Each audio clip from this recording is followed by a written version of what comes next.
अस्सलाम वालेकुम। पसपर्दा हक़ाइक़ सनसनीखेज़ इंकशाफ़ात प्रोग्राम बेनकाब में हूँ आपके साथ सफ़ान खान। नाज़रीन, पाकिस्तान इंटरनेशनल एयरलाइन की प्राइवेटाइजेशन के हवाले से एक्सप्रेशन ऑफ इंटरेस्ट तलब किए गए। 24 अप्रैल की तारीख है। हम IMF को कमिट कर चुके हैं, अश्योरेंस दे चुके हैं कि बाय जुलाई 2025 हम इसको प्राइवेटाइज करेंगे, लेकिन ये अमल अब बढ़कर हमें दिसंबर के एंड यानी दिसंबर 2025 तक होता हुआ नजर आता है। और अभी भी इसमें क्योंकि जो हमने इस फिस्कल ईयर के टारगेट्स रखे थे अराउंड 30 बिलियन के प्राइवेटाइजेशन के, तो बहुत मुश्किल है कि हम इन टारगेट्स को अचीव कर सकें by the end of fiscal. कोई प्राइवेटाइजेशन इन लाइन नहीं आती। तो हम ये कहें तो शहबाज शरीफ साहब की हुकूमत है, वो इस एक साल में प्राइवेटाइजेशन में 1 रुपया या कुछ भी इस पर जो है खास अचीव नहीं कर सकी। Expression of interest 24 April date है, उसके बाद ड्यू डिलिजेंस में एक टाइम लगता है, फिर बिडिंग स्टेज आता है। इससे कबल भी अक्टूबर के अंदर जब प्राइवेटाइजेशन कैंसिल हुई थी PIA की, तो हमने देखा था कि टैक्स वेवर्स को लेकर और बैलेंस शीट क्लियर करने के मामलात को लेकर इन्वेस्टर्स ने एतराज उठाए थे। इस दफा इन्होंने कहा है कि क्राइटेरिया को हमने मजीद सख्त कर दिया, प्री क्वालिफिकेशन क्राइटेरिया को, तो उससे उम्मीद है कि सीरियस बिडर्स यानी जो संजीदा होंगे वही यहां तक इस मरहले तक पहुंच सकेंगे। क्योंकि पिछली दफा काफी मजाक उड़ा था कि एक बिल्डर ने जमीन के एवज पाकिस्तान इंटरनेशनल एयरलाइन खरीदने की ऑफर कर दी थी। लेकिन ये जो एजेंडा है गवर्नमेंट का प्राइवेटाइजेशन का, ये इतना लैकलस्टर क्यों है? आखिर इसमें इतनी ज्यादा नाकामी या बार बार डेडलाइंस क्यों मिस हो रही हैं? हम बार बार फॉरेन इन्वेस्टमेंट अट्रैक्ट करने की बात कर रहे हैं, लेकिन हम अपने इन एसेट्स में हम 30 अरब का टारगेट भी प्राइवेटाइजेशन का अचीव नहीं कर पा रहे हैं। हारून शरीफ साहब बोर्ड ऑफ इन्वेस्टमेंट के साबिक सरबराह, उनसे जानते हैं। हारून साहब, 24 अप्रैल एक्सप्रेशन ऑफ इंटरेस्ट अपडेट है PIA की, तो आपको अभी भी लगता है कि ये 4-5 महीने का process will it complete in this, या आपको लगता है अभी भी इसमें टाइम लगेगा मजीद? जी सफान साहब, जो तारीख बताती है उसमें तो मुझे नहीं लगता कि इस टाइम पीरियड में ये कर पाएंगे। इसके 3-4 फैक्टर्स हैं। नंबर 1 फैक्टर है कि पॉलिटिकल जो हमारी कोलेशन है उसमें हम आहंगी नहीं दिखाई देती कि वो बिल्कुल सारे खड़े होकर प्राइवेटाइजेशन को सपोर्ट करें। मुस्लिम लीग नून का ये एजेंडा दिखाई देता है, पीपल्स पार्टी इसमें इंटरेस्टेड नहीं है। दूसरी है कॉम्पिटेंस और इंस्टीट्यूशनल वीकनेसेस। कॉम्पिटेंस यहां नहीं है कि जो आपके इस वक्त हेल्म ऑफ अफेयर पे लोग हैं, उन्होंने सारी उम्र एक भी प्राइवेटाइजेशन ना पाकिस्तान में की है ना बाहर की है, तो इसलिए कॉन्फिडेंस वो इंस्पायर नहीं करते। दूसरा है इंस्टीट्यूशनल, कि प्राइवेटाइजेशन जैसे मामलात जो हैं जहां वेस्टेड इंटरेस्ट खुद कर रहे हो, हुकूमत की वजारत कर रही हो, तो उसके अंदर ये मामलात दुनिया में कम चलते हैं। इंस्टीट्यूशन को इंडिपेंडेंस देनी चाहिए, इसको कमीशन ही रखना चाहिए, प्रोफेशनल्स को देना चाहिए, ना कि वजारत बना दें। जब वजारत बनाते हैं तो सियासत आ जाती है। अब इस सूरत हाल के अंदर फिर से टेस्ट है। पिछले साल हमने पूरी दुनिया के सामने जग हसाई की।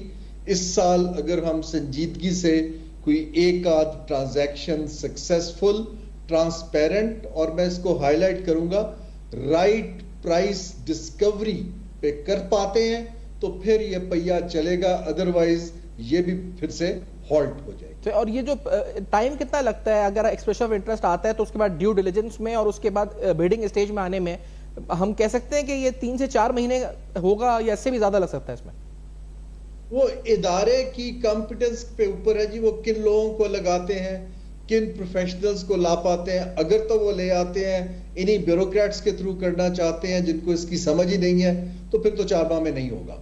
अगर कोई वर्ल्ड क्लास 2-3 लोग आ जाते हैं जिन्होंने बाकी ममालिक में ये काम किया है, फाइनेंशियल एडवाइजर्स को जानते हैं, कवानीन जो ग्लोबल हैं और पाकिस्तान का प्राइवेटाइजेशन लॉ है उसके अंदर हम आहंगी पैदा कर सकते हैं। मैं ये इंटरनेशनल इसलिए कह रहा हूं कि अगर कोई इंटरनेशनल बिडर आ जाता है तो उसके फिर डायनामिक्स फर्क हो जाते हैं, फिर आपको उनको एश्योरेंसेस देनी पड़ेगी। और कोई बाहर से आता है, एश्योरेंसेस क्या होंगी? क्योंकि इससे पहले जो आपने इस प्रोसेस को फॉलो किया है, इन्वेस्टर्स अगर नाला हुए तो वो टैक्स वेवर्स और बैलेंस शीट क्लियर करने के मामलात पे कुछ एतराजात थे, क्या अब वो मामलात एड्रेस हो गए हैं या वहीं के वहीं हैं?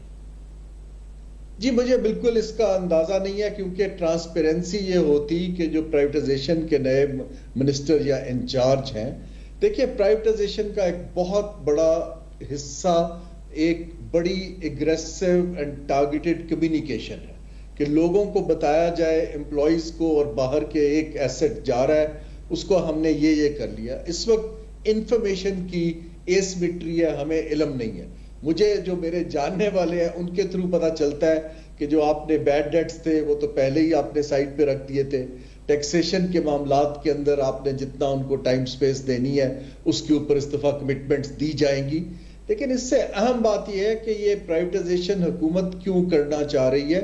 आया वो इस इदारे को रिवाइव करने के लिए कर रहे हैं या वो इस इदारे से जान छुड़ा रहे हैं? अगर तो जान छुड़ा रहे हैं तो फिर से गलतियां होंगी। अगर इंटेंट ये है कि ऐसे लोगों को दिया जाए जो उसको प्रॉफिटेबल भी बनाए और चलाएं भी और बढ़ाएं भी, दैट इज समथिंग जो एफिशिएंसी का आर्गुमेंट है, वो हम प्रोफेशनल्स बड़ा केयरफुली वॉच कर रहे हैं। अच्छा, आप ये वॉच कर रहे हैं कि इनकी जो रिपोर्टिंग हो रही है फाइनेंशियल वो हो रही है? क्योंकि ट्रांसपेरेंसी की बात हुई तो कोई कह रहा है कि प्रॉफिट में आ गया, कोई कह रहा है नहीं आ रहा। ऑडिटेड अकाउंट्स क्या हैं, पोजीशन क्या, अकाउंट्स क्या कहते हैं, बैलेंस शीट क्या कहती है? Do we know this? जी आई डोंट। देखिए ना, मुझे सियासी स्टेटमेंट्स आनी शुरू हो गई, मुबारकबादें मिलनी शुरू हो गई। फिर कुछ हम जैसे लोगों ने कमेंट किए कि जनाब अगर आप सारे लॉसेस उठा लेंगे और बैलेंस शीट से ले जाएंगे तो नेचुरली कंपनी प्रॉफिट में आ जाती है। देखिए, इन चीजों पे आपको कॉम को कॉन्फिडेंस में लेना है कि एक इदारे की करंट स्टेट ये है, ये इसके ऑडिटेड अकाउंट है, दुनिया के 5 बेहतरीन ऑडिटेड कंपनी ने ऑडिट किया है इसको। ट्रांसपेरेंसी के लिए हमने गवर्नमेंट के वेस्टेड इंटरेस्ट से इस तरह इंसुलेट कर दिया है। अब हमारा ख्याल है कि प्रोफेशनली जो प्रोसेस है उस पर भी एतबार होगा और हम अच्छे बिडर्स का कंपटीशन के थ्रू ला सकेंगे। यहां पर सियासी स्टेटमेंट्स हैं लेकिन ऐसी कोई प्रोफेशनल कम्युनिकेशन, और हमें दिखाया जाए कि ये साहब इसको लीड कर रहे हैं, इन्होंने दुनिया के अंदर 7 प्राइवेटाइजेशन का प्रोसेस किया है या उनके साथ कोई पार्टनरशिप। देखिए, अगर मैं इन्वेस्टर हूं फिर मुझे कॉन्फिडेंस आना शुरू हो जाए। अदरवाइज मैं एक बार्गेन प्राइस के ऊपर एक एसेट को पकड़ने की कोशिश करता हूं जो कि फिर बाद में बैकफायर हो जाए। तो इसका मतलब प्राइस डिस्कवरी में मसला होगा। और दूसरा जो एक्सप्रेशन ऑफ इंटरेस्ट आएगा तो हम तवक्को रखेंगे कि इस दफा संजीदा या स्ट्रॉन्ग ग्रुप्स आएंगे, क्योंकि हमारी लैक ऑफ कम्युनिकेशन की वजह से शायद पिछले से भी बदतर यूआईज एक्सप्रेशन ऑफ इंटरेस्ट आए हमारे पास। जी, मैं इस पे कमेंट नहीं कर सकता। हुकूमत के लिए एक बहुत बड़ा टेस्ट है। एक दफा पूरी दुनिया में आपने जब एक कॉन्फिडेंस का लॉस कर लिया है, उसको रीबिल्ड करने के लिए आपको बेस्ट से बेस्ट स्किल लानी चाहिए और अपने प्रोसेस को इतना तगड़ा करना चाहिए कि लोग दोबारा ये ना कहें कि ये लोग तो गैर संजीदा लोग हैं, इनको काम ही नहीं आता। इसलिए मैं दुआगो हूं कि इस वक्त जो है कोई टीम बनाई गई है जो इसको बिल्कुल प्रोफेशनली पॉलिटिक्स से हट के और with full banking of political elite इसको आगे लेकर जाएगी। अगर इसमें स्नैग्स आते हैं तो पाकिस्तान के लिए ओवरऑल इन्वेस्टमेंट क्लाइमेट में खासा बड़ा नुकसान सर, होगा। इस पे ये भी बताते जाएं, 30 अरब का टारगेट था प्राइवेटाइजेशन का इस फिस्कल का, तो हम अचीव नहीं कर सके, ये फेलियर क्यों हुआ? और दूसरा, आईएमएफ की जो हमने एश्योरेंस दी है जुलाई की, तो आईएमएफ का रद्देमल क्या हो सकता है मुमकिन? देखिए, आईएमएफ की कंडीशन पीआईए बेचना नहीं है। अगर आप पढ़ें मेमोरेंडम जो है उनका एक्सटेंडेड फंड फैसिलिटी का, उनका तो एक टारगेट है कि आपने स्टेट ओन्ड एंटरप्राइजेस के लॉसेस घटाने हैं। अब ये तो हमने एश्योरेंसेस दिया कि हम घटा के इसको यहां से यहां ले जाएंगे, और हमने कहा था कि हम पुराने फिस्कल ईयर में ले जाएंगे, हम नहीं कर पाए। अब आईएमएफ का अगला रिव्यू जिसने आना है, हमने तो कोई 24 स्टेट ओन्ड एंटरप्राइज आइडेंटिफाई की थी ना कि हम इसको फेज वाइज, फेज 1 2 3 में इस तरह करेंगे, तो उसका फेज 1 पे भी हम नहीं इस वक्त कुछ आगे बढ़ सके ना। जी सैफान, मैं तो खुद कैबिनेट कमेटी ऑफ प्राइवेटाइजेशन का मेंबर रहा हूं और मैंने तब भी अपने कलीग्स पे, इनफैक्ट आई वाज सरप्राइज्ड जब मैंने वुज़रा के बयानात सुने कि कितनी उनके पास लैक ऑफ क्लैरिटी था कि प्राइवेटाइजेशन करनी क्यों है, क्यों जरूरी होती है और आज की मॉडर्न वर्ल्ड में कैसे काम करना है। एक तो इंटरनल ओनरशिप है, लेकिन तब भी यही 24-27 प्रोजेक्ट्स थे। मेरी अभी भी राय ये है कि ये 24-25 की लिस्टों को छोड़ें, पिकअप 3-4 प्राइवेटाइजेशंस और सारा जोर लगा के दुनिया को करके दिखाएं। भले फिर आप 10 और ऐड कर दें, लेकिन जब आप एक्सपेक्टेशन बिल्ड कर देते हैं, इंटरनेशनल लेंडर्स को बताते हैं, फिर आपके अंदर खुद सख्त नहीं होती है, पॉलिटिक्स आ जाती है, नालायकी आ जाती है, मीडिया का इंटरप्ले आता है, फिर आप प्रोफेशनल्स को ला नहीं पाते। पाकिस्तान के लिए टेस्ट है। ऑनेस्टली मेरी बड़ी सिंसियर विश है कि इस दफा हम ये कर जाएं, जैसे भी करें दुनिया का एतबार बहाल करें। मैं इस वक्त दुनिया जहान के इन्वेस्टर से मुख्तलिफ ममालिक में बात करता हूं, वो मेरे से पहली बात ये करते हैं कि आया हम आपके सिस्टम पे भरोसा कर सकते हैं, ये हमें रिवाइव करना है। तो और ये जो आईएमएफ का आपने कहा कि उनके जो उनका एमओयू है उस पर नहीं है, लेकिन जो इस वक्त उनके साथ हमारा जो इनिशियल एग्रीमेंट, जो स्टाफ लेवल एग्रीमेंट हुआ है उसमें नहीं है, लेकिन एक अश्योरेंस तो है कि जुलाई 2025 तक हमें करना है, तो हम वो अचीव नहीं कर सकेंगे, इसका नुकसान होगा इस प्रोग्राम पे? जी बिल्कुल होगा। देखिए, एनी कमिटमेंट हुकूमत बताती है कि हम लॉसेस प्राइवेटाइजेशन से कम करेंगे, $300 मिलियन यहां से बेच लेंगे, और हमारा ये टारगेट है। आईएमएफ को आप एक गैंट चार्ट बढ़ा के देते हैं कि इस माह ये होगा, एक क्वार्टर में ये होगा, सब कुछ होगा। मिशन चला जाता है, फिर 6 माह के बाद आता है, उसको रिव्यू करेगा। वहां पर अगर आप फिर कहेंगे कि भाई पिछले साल भी नहीं कर पाए, सॉरी इस साल भी ये हो गया, तो ऑब्वियसली प्रोग्राम फिर उनसे कहेगा कि आप हमें ऑल्टरनेटिव ऑप्शंस दीजिए, और ज्यादा सख्त शराइत रखेगा, क्योंकि उन्होंने भी तो जाके अपने बोर्ड को सेटिस्फाई करना है। सो ये हमारे ऊपर एक एक्स्ट्रा प्रेशर है। लेकिन आईएमएफ के प्रेशर में आके प्राइवेटाइज करना एक गलत चीज है। अपने पर्सनल इंटरेस्ट को साइड पे रख के, पाकिस्तान के इंटरेस्ट को सामने रख के, इस इदारे को रिवाइव करने के लिए प्रोफेशनल्स को देना, that should be the goal, ना कि इतना पैसा आ जाए और हम आईएमएफ की ट्रांच टिक कर दें। ये आपके पास एक पॉलिसी चॉइस है कि आप किस सिम पे जाते हैं। लेकिन अनफॉर्चुनेटली यहाँ तो आईएमएफ ही को खुश करने के लिए लग रहा है कि ये सब कुछ प्रोसेस हो रहा है। अच्छा, ये जो सियासी हालात हैं ये कितना असरअंदाज हो सकते हैं? हम ये जानते हैं कि नून लीग पीपल्स पार्टी आज से कुछ माह पहले मामला काफी बेहतर थे, अब कैनाल का मामला है, दीगर मामलात हैं, तनाज़ात हैं, मुज़ाकरात हैं, एक डायलॉग हो रहा है, लेकिन वी डोंट नो कि क्या आगे इस वक्त, क्योंकि धमकियां भी आ रही हैं कि हम छोड़ देंगे कोलिशन, हुकूमत छोड़, तो ये तो फिर एक बहुत पीआईए तो एक ऐसा वैसी इशू है कि इन दोनों के दरमियान एक तनाज़ात की वजह रहा है, तो बहुत मुश्किल है कि ये मामला इतना आसानी से सेल थ्रू हो सके। आपको क्या लगता है? देखिए, मैंने आपको आगाज में कहा था कि कोलिशन के डायनामिक्स मैटर, यू नो। देखिए, जब कोलिशन ने मिलके काम करना होता है तो विजिबली नजर आता है। प्राइवेटाइजेशन में मुझे कोलिशन का एक बड़ा पार्टनर मिलके काम करता नहीं दिखाई देता। अब वो क्या ये फ्यूचर में पॉलिटिकल बार्गेनिंग का टूल बन जाएगा? I don't know. हमारी तारीख कहती है कि पॉलिटिकल बार्गेनिंग के टूल ऐसी चीजें बनती हैं क्योंकि सब पॉलिटिकल पार्टियों ने अपने बंदे उसमें भर्ती किए हुए हैं, उनके वेस्टेड इंटरेस्ट्स हैं और वो उनको लेट गो नहीं करना चाहते। पीपल्स पार्टी की तो इनिशियल आइडियोलॉजी भी ये है, मरहूम ताज हैदर साहब से मैंने एक प्रोग्राम में बात भी की थी कि उनकी तो आइडियोलॉजी ही प्राइवेटाइजेशन नहीं थी, उन्होंने तो नेशनलाइज किया था, एंड दे बिलीव कि स्टेट ओन्ड एंटरप्राइज होनी चाहिए और वो खुद चलाने पे बिलीव करते। अब इन डायनामिक्स को कैसे कन्वीन करके, कौन एक, जिसको कहते हैं ना, एक पेज की हम खबरें तो पढ़ते हैं, लेकिन this should be a priority where one page is visibly shown to you and I. अगर मैं और आप देख रहे हैं कि एक पेज है, तो हम 4 इन्वेस्टर्स जो कर रहे हैं, हम उन्हें कहेंगे कि यकीनन आप आगे बढ़िए। लेकिन अगर इन्वेस्टर को इंटेल ये मिलती है कि ये कल को कॉम्प्लिकेट हो सकता है, तो अच्छे इन्वेस्टर 2 दफा सोचेंगे। इसलिए पाकिस्तान के लिए बहुत बड़ा इम्तिहान है।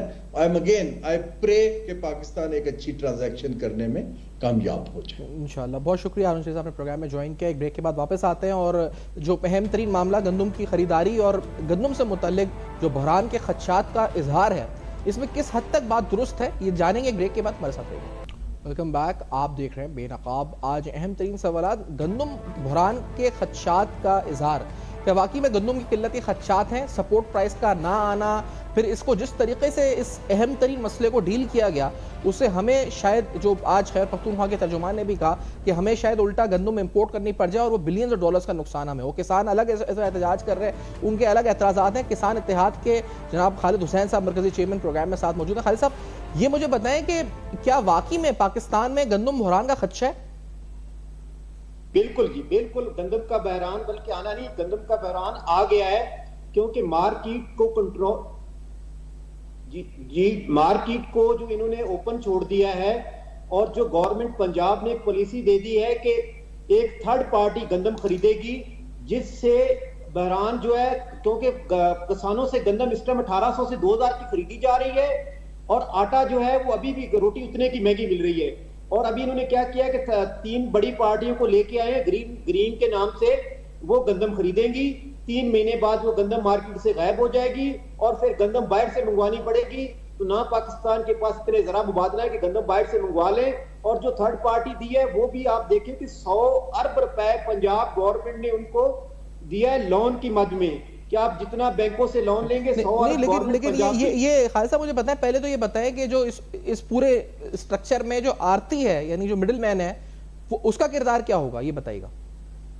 नहीं, अब तो एक आड़ती से ऊपर भी मिडिल मैन आ गया सर। एक आड़ती था, अब आड़ती से ऊपर इन्होंने एक इन्वेस्टर ढूंढा है कि उसको वो चिट देगा और बैंक से काश्तकार पैसे लेगा 70% और 30% 4 महीने बाद जो रेट मार्केट आएगा उसका पैसा है। और सिंध में क्या हालात है? मैंने तो सिंध में भी ये सुना है कि सिंध के जो किसान है कि वो भी कह रहे हैं कि हम अगले साल गंदम शायद ना लगाएं क्योंकि लागत ज्यादा आ रही है, कीमत कम मिल रही है। यहाँ की सूरत हाल क्या है? सेम सिंध में भी उसी तरह हालत है, पंजाब में भी, केपीके में भी, बलूचिस्तान में भी। चारों सूबों ने इस दफा गंदम का रेट ही डिसाइड नहीं किया। पिछले साल सिर्फ पंजाब ने रेट नहीं डिसाइड किया था, बाकी सूबों ने डिसाइड किया था। इस साल पंजाब ने भी नहीं किया और तीनों सूबों ने भी डिसाइड नहीं किया। और कल मैं सीएम साहब की और सबकी प्रेस कॉन्फ्रेंस सुन रहा हूं सिंध वालों की। सिंध में तो आप रेट डिसाइड करते हैं 18वीं तरमीम के बाद, आपके पास पावर है। आप किसानों को कैसे छोड़ दिया आपने कि मार्केट में उनको लोग लूट रहे हैं 1700 में 18। अच्छा, अभी अगर ये भी देखें क्योंकि जो इस पर कितना नुकसान हो रहा है लागत के हिसाब से, मुझे ब्रेकअप बताएंगे जरा कि ब्रेकअप कितना आ रहा है? यहाँ पे कुछ किसानों से बात हुई, उन्होंने कहा डीजल है, स्प्रे है, फिर जो हम बीज डाल रहे हैं उसकी जो टोटल कॉस्ट आ रही है, कंप्यूट करके बताएं फॉर्मूला, क्या रेट क्या बन रहा है? अगर जो आप कह रहे हैं कि 1800-1900 में बारे, क्या रेट बन रहा है इस वक्त, लागत क्या आ रही है टोटल? हमारा जो टोटल रेट कास्ट, हमारी जो कास्ट आ रही है वो तकरीबन 4200 से 45 रुपए कास्ट आ रही है। पिछले साल पंजाब गवर्नमेंट हमारे साथ बैठ के, और इसमें क्या क्या कंपोनेंट शामिल है खालिद साहब, ये भी जरा ब्रेकअप देते जाए ना कि क्या क्या इसमें शामिल है। इसमें 2 डीएपी है हमारे पास, ठीक है जी, जो 13,000 की 26,000 की है, लेकिन आड़ती में वो 16,000 की देता है। 32,000 2 यूरिया है जो 10,000 की है सर। इसके अलावा 5 पानी है जो तकरीबन 20,000 रुपए के हैं। उसके अलावा हमारी जो स्प्रे है 5,000 की वो है। 15,000 रुपए जिससे हम ट्रैक्टर से जमीन करते हैं 15,000 रुपए वो है। इसके अलावा जो हमारा इसका जो हम हार्वेस्टर या उससे कराते हैं 5,000 रुपए पर मंथ वो है। तो 1 लाख रुपए के करीब हमारी कास्ट आ जाती है गंदम कास्ट की। अगर हमारा रकबा अपना जाती है, अगर हम ठेके पे लेते हैं तो वो तकरीबन 1.5 लाख के करीब पर एकड़ पड़ता है हमें। और क्लाइमेट चेंज की वजह से जो अभी एवरेज आ रही है वो 25 से 30 मन एवरेज आ रही है। पहले मेरी जमीन पे एवरेज आती थी 50 मन 60 मन। अब इस साल जो गंदम की एवरेज आ रही है वो 25 30 कई 35 मन आ रही है। तो एवरेज आप 25 से 30 मन लगाएं। 30 मन को आप करें कि 2000 के हिसाब से अगर किसान से हमारे से गंदम बिक रही है तो वो 60,000 बनता है। तो 40,000 रुपए के करीब तो जिसकी जाती जमीन है उसको लॉस हो रहा है। और जिस गरीब ने और 90% जमीनें ठेके पे ली किसी किराए पर है तो उसको तकरीबन 90,000 रुपए का आप कह रहे हैं नुकसान हो रहा है, 90,000 का लॉस हो रहा है। तो मैं हैरान हूं कि किसान ने पिछले साल आपने गंदम नहीं खरीदी। गंदम 15 से 20% गवर्नमेंट पंजाब कहती है कि कम काश्त हुई है, लेकिन हम कहते हैं कि 20 से 25% कम काश्त हुई है।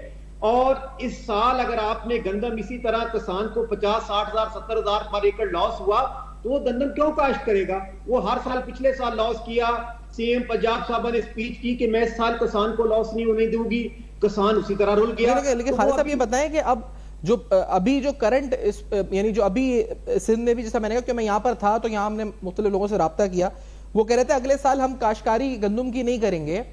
तो क्या पंजाब में भी पूरे मुल्क की बताएं, फिर खैर पख्तूनख्वा का भी जिक्र करें, वहां की सूरत हाल क्या है? पहले सर जी, चारों सूबों में अभी गंदम का कोई रेट डिसाइड नहीं, ना सिंध ने किया, ना रेट तो नहीं है, लेकिन किसान क्या कह रहे हैं? क्योंकि यहाँ का तो किसान कह रहा है कि हम गंदम नहीं लगाएंगे अगले साल। सर पूरे पाकिस्तान का किसान जिसने गंदम काश्त की है वो चारों सूबों का किसान रो रहा है, क्योंकि इन्होंने स्पॉट प्राइस डिसाइड ही नहीं की चारों सूबों ने। पिछली दफा 3 सूबों ने की थी, एक ने नहीं की थी, अभी चारों सूबों ने नहीं की। चारों सूबों का किसान परेशान है, गवर्नमेंट उस पर कोई नोटिस नहीं ले रहे। CM Punjab, CM Balochistan, KP के सब किसानों को मार रहे हैं, कोई भी किसानों की भलाई की बात नहीं कर रहा, सिर्फ एक दूसरे पे इल्जाम लगा रहे हैं। लेकिन गंदम का अच्छा हम रोज कह रहे हैं कि यार 4,000 ना डिसाइड करो, 3,000 रेट डिसाइड कर दो। उसके बाद जो 4 महीने मार्केट आएगी उसमें जो आएगा उस पर हमसे गंदम ले लेना। लेकिन कोई इस बात पे नहीं आ रहा। गंदम इस टाइम इस तरह रुल रही है, मैं कहता हूं कि रोडों पे पड़ी हुई है, जमीनों पे पड़ी है, कोई उठाने वाला नहीं, खरीदने वाला नहीं। अब जिसका खर्चा ही 5,000 है वो 2,000 में कैसे गंदम दे बेचारा? ना ही हमारे पास स्टॉक के लिए जगह है कि हम अपनी गंदम स्टॉक कर लें। किसानों के पास कहां इतने स्टोरेज है?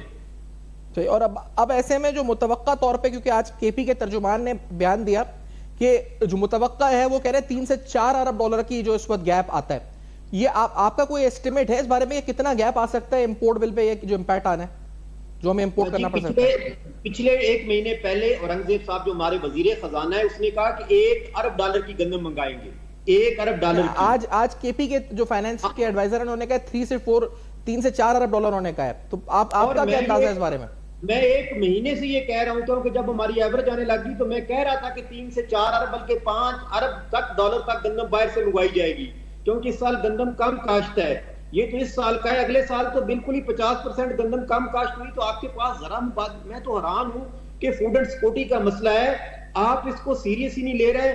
आपने किसानों को दूसरा सर ये भी बताया, रेट के अलावा ये खालिद साहब, पानी का मसला जो बहरान है वो कितना है, वो कितना हिट कर रहा है इस वक्त किसानों को, खासतौर पे जो लोअर राइपेरियन जो इस वक्त आपके सूबे सिंध है या दीगर हैं, और पंजाब की भी सूरत से बताइएगा खैर पख्तूनख्वा की, पानी के मसाइल कितने हैं?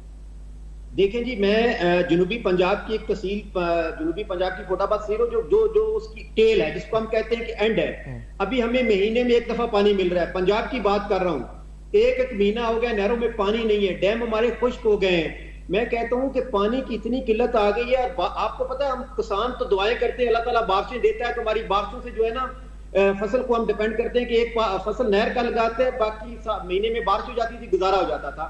अब तो बारिशें ना होने की वजह से, क्लाइमेट चेंज की वजह से, नहरी पानी कम होने की वजह से किसान तो बिल्कुल मर गया है, और गवर्नमेंट ने कोई उस पर प्लान नहीं किया कि हम सीड ऐसा तैयार करें कि टेम्परेचर ज्यादा हो गया है, पानी कैसे कम काश्त करना है, कोई प्लानिंग नहीं। सिर्फ एक चीज कर रहे हैं कि आईएमएफ का प्रेशर है, गंदम नहीं खरीदनी।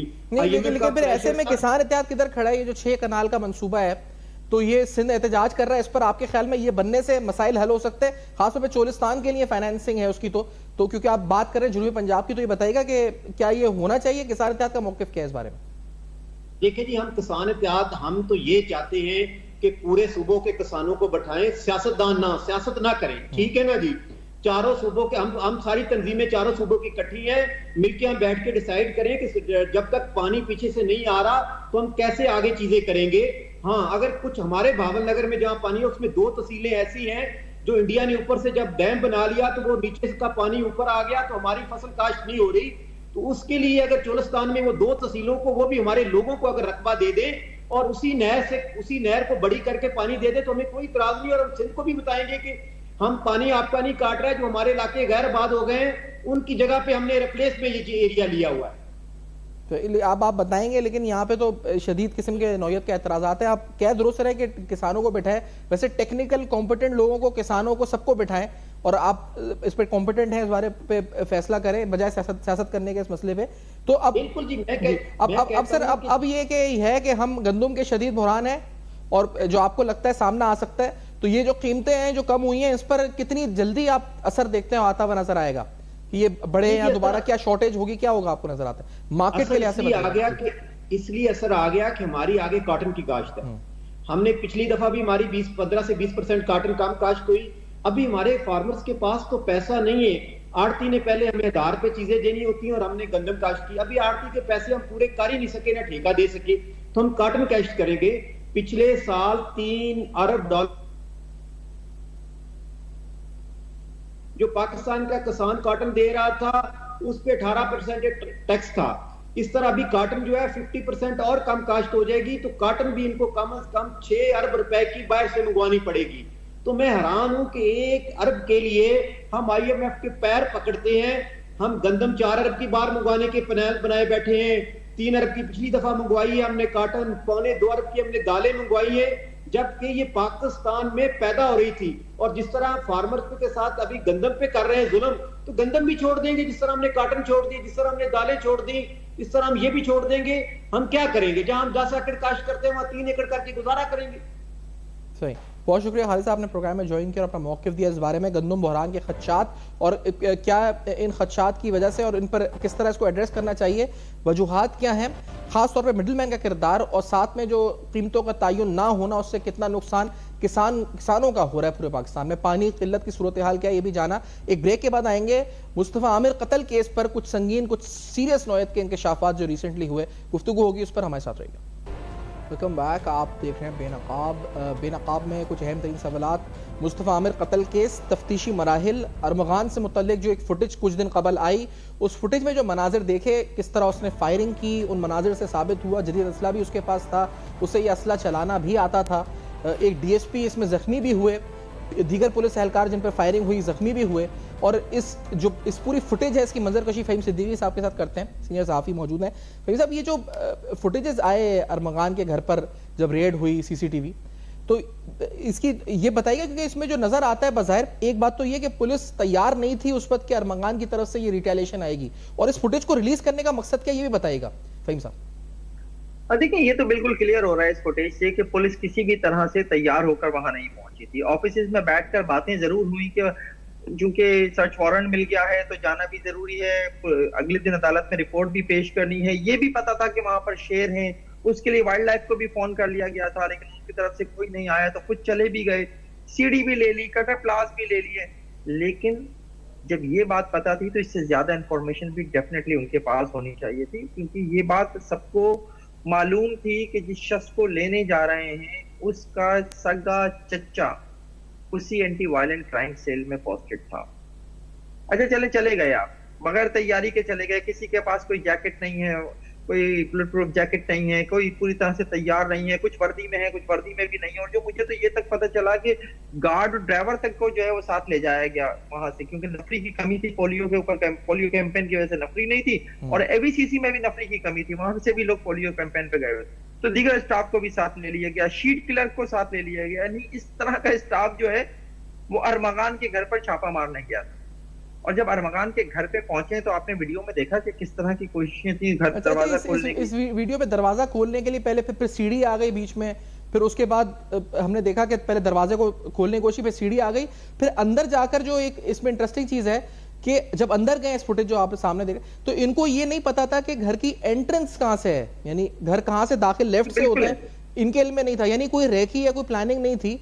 फिर अंदर दाखिल हो गए तो एकदम मुलाजिम मिल गया तो उसको धर लिया, यानी बिल्कुल इल प्लान्ड, और ये अंदाजा नहीं था कि कहां जा रहे हैं, क्यों जा रहे हैं, क्या कैलकुलेटेड मूव था, ये बजाय लगा कि नहीं था बिल्कुल भी।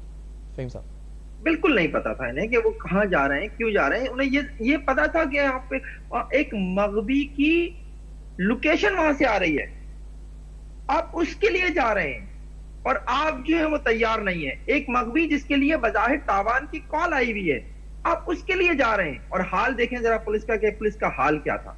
खैर, जब अंदर दाखिल हो गए तो आपने जैसे कहा कि वो जो उसके मुलाजमीन थे वो सामने आ गए, तो आपको पता चल गया कि अच्छा यहाँ पे 2 मुलाजमीन है। उससे आपको ये भी पता चल गया कि जो ऊपर है अरमगान, उसके बाद आपने जाके वो दरवाजा खोलने की कोशिश की, लातों से लाते मार रहे हैं आप उसके ऊपर, वो दरवाजा खोलने की आप कोशिश कर रहे हैं। जब वो नहीं खुला तो आप वापस भी उतर आए।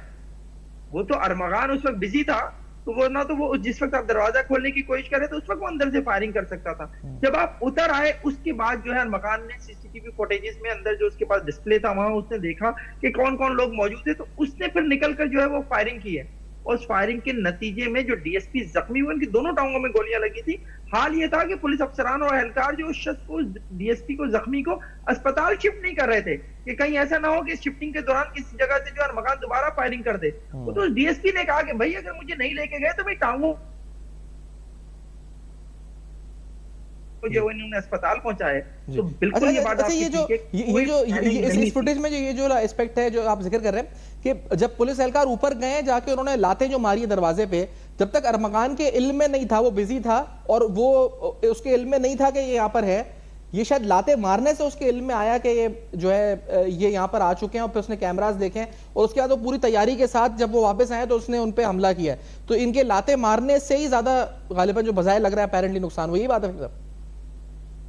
जी बिल्कुल ऐसा ही है। अरमगान के उस कमरे तक जब ये पहुंच गए हैं जहां अरमगान मौजूद था, और वहां पर जब इन्होंने जोर आजमाई की है और शोरगुल मचाए, लातें मारी है, तब अरमगान को अंदर पता चला है कि कोई बाहर कोई मामला है। उस पर उसने जो है वो अगर वीडियो में हम देखें तो वो बरहना हालत में जो है वो आके से वहां खड़ा हो जाता है सीसीटीवी कैमरा अच्छा, इस हालत में फिर वो एक फोन करता है फहीम साहब, वो मोबाइल अपना इस्तेमाल कर रहा है, ये फोन किसको गया था, क्या इन्वेस्टिगेशन क्या है इसमें, किसको गया था ये अपैरेंटली फोन जो गया था? मुमकिन तौर पे तो अभी तक ये कहा जा रहा है कि ये कॉल उसने शिराज को की थी और शिराज को ये कहा था कि वो बंगले के बाहर पहुंचकर जो है वो बंगले के बाहर जो पुलिस की मूवमेंट है उसकी वीडियो बनाकर जो है वो उसे भेजे। लेकिन ये भी कहा जा रहा है कि ये कॉल जो है उसने अपने किसी जानने वाले पुलिस ऑफिसर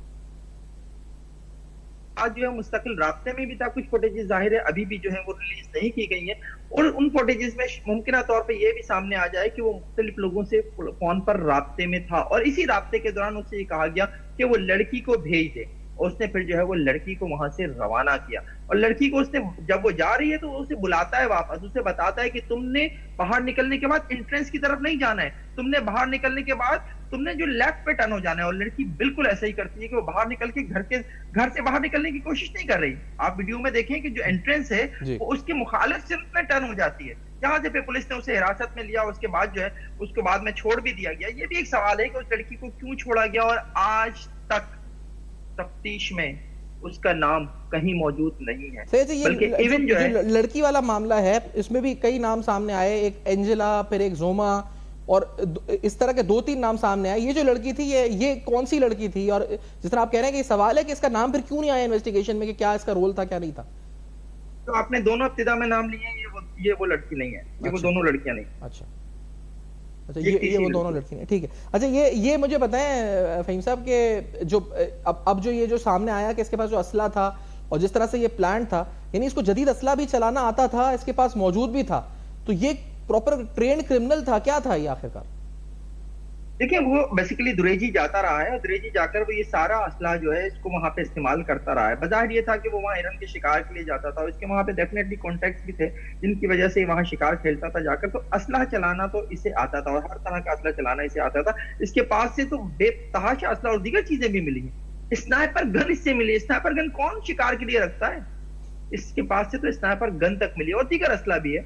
और ये भी इतलात है कि इसमें से कुछ असला तो जो है वो अभी तक सामने भी नहीं लाया गया है। तो ये एक ट्रेंड आदमी था और उसकी आप ट्रेनिंग का अंदाजा इस बात से कर सकते हैं कि किस तरह से वो सीढ़ियों पर जाता है, जब उस पर फायर आता है तो किस तरह से वो वापस होता है। वापस होते हुए पुलिस की पेशकदमी रोकने के लिए रुकता है 2 सीढ़ियां पहले और फिर फायर करता है और फिर कमरे के अंदर जाता है।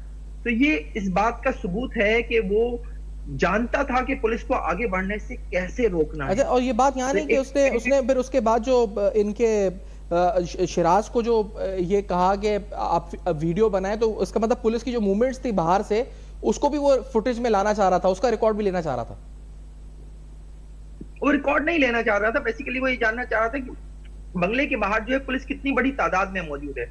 और बाद में वो इस बात पे भी अफसोस का इजहार करता हुआ नजर आया था पुलिस के पास भी, कि मुझे हैरत थी, अफसोस था कि मैंने जो कैमरे हैं इतने ज्यादा घर के अंदर लगा लिए थे लेकिन घर के बाहर जो है मैंने ज्यादा कैमरे नहीं लगाए थे। तो वो इस बात का अफसोस का इजहार भी कर रहा था अपने लिए कि मैंने ऐसा क्यों किया। तो बेसिकली शिराज को उसने कहा था कि वो बाहर पुलिस की जो डिप्लॉयमेंट है, जो पुलिस की वहां पे मूवमेंट है, उसकी वीडियो बनाकर भेजे, इसके लिए उसने शिराज को कॉल की थी। ठीक है। अच्छा, ये दूसरी बात ये कि जब ये जो बिजी रखा गया पुलिस को, या फिर ये रिटेलिएट रेजिस्टेंस थी, क्या था ये? क्योंकि एक पहलू ये भी है कि ये इसलिए रखा गया फायरिंग करके पुलिस को बिजी कि इस दौरान वो अपना डेटा डिलीट कर रहा था। ये बात दुरुस्त है या फिर ये रेजिस्टेंस कर रहा था, क्या था चीज पर? देखिए ये बात है कि वो जो है अपना डेटा जो है वो कर रहा था डिलीट, और उसने काफी कुछ डिलीट किया भी है। उसने डीवीआर जो है वो तो और मुख्तलिफ अपने जो वो थे हार्ड ड्राइव जो उसने तोड़ी भी है, लेकिन उसके बावजूद जो है वो सब कुछ तो नहीं कर सका। और इस दौरान जो है उसके ऊपर ये दबाव था उसकी वालिदा की तरफ से भी और उसके चचा की तरफ से भी कि वो हथियार डाल दे और खुद को पुलिस के हवाले कर दे। पुलिस ने उसके चचा को भी बुलाया, उसकी वालिदा को भी बुलाया और उनके जरिए से कहा कि वो हथियार डाले, और उनके कहने पर जो है इसने तकरीबन 4 घंटे के बाद जो है इसने हथियार डाले। लेकिन इसके बावजूद आप ये देखिए कि ये वीडियो हो और इस वीडियो के आ जाने के बाद ये सवाल भी उठता है कि मुस्तफा आमिर को भी इसी कमरे में तशद्दुद का निशाना बनाया गया था, यकीनन वो वीडियो भी होगी। इसी कमरे में एंजेला को, इसी कमरे में जुमा को जो है वो तशद्दुद का निशाना बनाया गया था, यकीनन वो वीडियो भी होगी। और भी बहुत कुछ इस कमरे में होता रहा है, उसकी वीडियोस भी डेफिनेटली होंगी जो सामने आनी चाहिए। और जरा ये बताते हैं कि पुलिस के पास ये फुटेजेस अब मौजूद हैं। लेकिन क्या इन फुटेजेस की बुनियाद के ऊपर पुलिस इस केस में, मुस्तफा आमिर कत्ल केस में, अरमगान को सजा दिला पाएगी या नहीं दिला पाएगी? ये सबसे इंपॉर्टेंट सवाल है। मेरा सवाल अगला यही था कि क्या ये जो फुटेजेस हैं, ये चार्जशीट जो उसके ऊपर आने वाली है, ये उसमें जो चालान इस पे आने लगा है, तो उसमें ये शामिल हो सकती है as permissible evidence in the court of law? बिल्कुल हो सकती है, बिल्कुल हो सकती है, और अदालत उसका फोरेंसिक कराने का हुक्म भी दे सकती है। लेकिन पहले तो यह है कि पुलिस इसको पेश करे। अभी तक जो मेरी इत्तलात हैं उसके मुताबिक पुलिस ने इस मुकदमे का, मुस्तफा आमिर कत्ल केस का उबूरी चालान तैयार कर लिया है, और ये उबूरी चालान जो है वो पुलिस से लेकर जो है प्रोसिक्यूटर जनरल तक पहुंच भी गया है, जहां उसकी इस वक्त स्क्रूटनी की जा रही है। इस स्क्रूटनी के बाद जो है वो पुलिस को कहा गया है कि कुछ इसमें मजीद चीजें आप करके लाएं। उसके बाद जब ये चालान आएगा, और ये उबूरी चालान होगा, मैं फिर बता दूं, क्योंकि पुलिस ने मुख्तलिफ डिपार्टमेंट्स को जो लेटर्स लिखे हुए उनका अभी तक इन्हें पूरी तरह से जवाब नहीं मिला है। तो उसके बाद ये उबूरी चालान अभी पुलिस जो है वो अदालत में पेश करना चाहती है। इस उबूरी चालान की मंजूरी के बाद केस को थोड़ा बहुत आगे बढ़ाया जाएगा, और जब भी पुलिस की तफ्तीश मुकम्मल होती है तो पुलिस जो है वो फाइनल चालान अदालत में पेश करेगी। देखते हैं कि उस फाइनल चालान में पुलिस ये जो वीडियोस हैं, ये जो सीसीटीवी फुटेजेस सामने आई हैं, या इससे मुतालिक और सीसीटीवी फुटेजेस होने का इम्कान है, वो मुकदमे का हिस्सा बनाती है या नहीं बनाती। अच्छा, और लास्टली क्योंकि जो दूसरी साइड मुस्तफा आमिर है, मकतूल है, उसकी जो वालदा और उनका मौकिफ यही है कि 4 माह हो चुके हैं, और वो कहते हैं इस दौरान हमारे अपने बेटे को ही यानी उस पर एक्विजिशंस आए, पहले ड्रग के, फिर हमारे अपनी इनकम पे, सोर्स ऑफ इनकम पे। अब जो मैंने उनके मौकिफ पढ़े तो उन्होंने कहा हम हमारी ज़ात पे, अपने ऊपर भी हमारे ऊपर आए हैं, तो हमें इंसाफ तो मिला नहीं, उल्टा हम इस पर जो है इस पूरे मामले में अपनी सफाइयां दे रहे हैं। तो क्या ये तासुर दुरुस्त है जो अगर वो ये ले रहे हैं? तो देखिए, मेरा ख्याल है कि जब केस इस तरह से खुला है तो उसमें बहुत सी चीजें सामने आई हैं, और इसमें बहुत सी चीजें जो है वो ऑन रिकॉर्ड भी हैं। मुस्तफा आमिर के हवाले से ड्रग के केस में वो गिरफ्तार हुआ था बाकायदा, इसमें कौन सी ऐसी वो बात है, वो चीज सामने आ गई। अगर मुस्तफा अरमगान केस में, तो मैं नहीं समझता कि उन्हें इसके ऊपर जो है वो कोई नाराज होना चाहिए। जो चीज थी वो सामने आना ही थी, अभी नहीं आती फिर किसी वक्त आ जाती, वो आ गई। असल बात जो उनकी तरफ से होनी चाहिए वो ये होनी चाहिए कि मुस्तफा आमिर कत्ल केस में अरमगान को सजा मिले, उसके लिए उन्हें अपनी कोशिश करनी चाहिए। उनकी फैमिली के लोग जो हैं इस केस में गवाह हैं, मैं गवाहों की फहरिस्त देख रहा था, उसमें वजीह आमिर साहिबा का भी नाम है, उनके वालिद का, उनके शौहर का भी नाम है, इसके अलावा उनके शायद मेरा ख्याल है कोई एक साहब और है जो भाई या भतीजे हैं इनके, उनका नाम भी है। तो जो गवाह हैं उनकी गवाही जो है इस केस में बहुत इंपॉर्टेंट है। इस केस को मंतकी अंजाम तक पहुंचना चाहिए। दीगर केसेस को चले छोड़ दीजिए, मैं कहता हूं कि जनाब मनी लॉन्ड्रिंग है, या कॉल सेंटर का मामला है, या असलहे का इस्तेमाल का मामला है, या असला खरीदने का मामला है, ये सब केसेस अभी एक तरफ कर देते हैं। मुस्तफा आमिर कत्ल केस में अरमगान को सजा मिलनी चाहिए, ये पुलिस का भी एक टारगेट होना चाहिए, और मुस्तफा आमिर की फैमिली का भी यही टारगेट होना चाहिए कि अरमगान के केस में मुस्तफा आमिर को सजा मिले, और इसके सबूत मौजूद है ना। आप तो मैं तो वीडियो की तलाश तो करते हैं कि इंसाफ हो और हतमी नतीजे तक ये मामला जल्द से जल्द पहुंचे। फहीम साहब, बहुत बहुत शुक्रिया, आपने वक्त दिया, आज प्रोग्राम में ज्वाइन किया, इस अहम तरीन केस पर, इसकी तफ्तीश पर और अहम डेवलपमेंट्स पर गुफ्तगू हुई। नाज़रीन, आप लिख सकते हैं फीडबैक फेसबुक, ईमेल और एक्स पर। देखते रहिएगा, अब तक अपना बहुत ख्याल रखें। अभी सब्सक्राइब करें ताकि कोई खबर रह न जाए।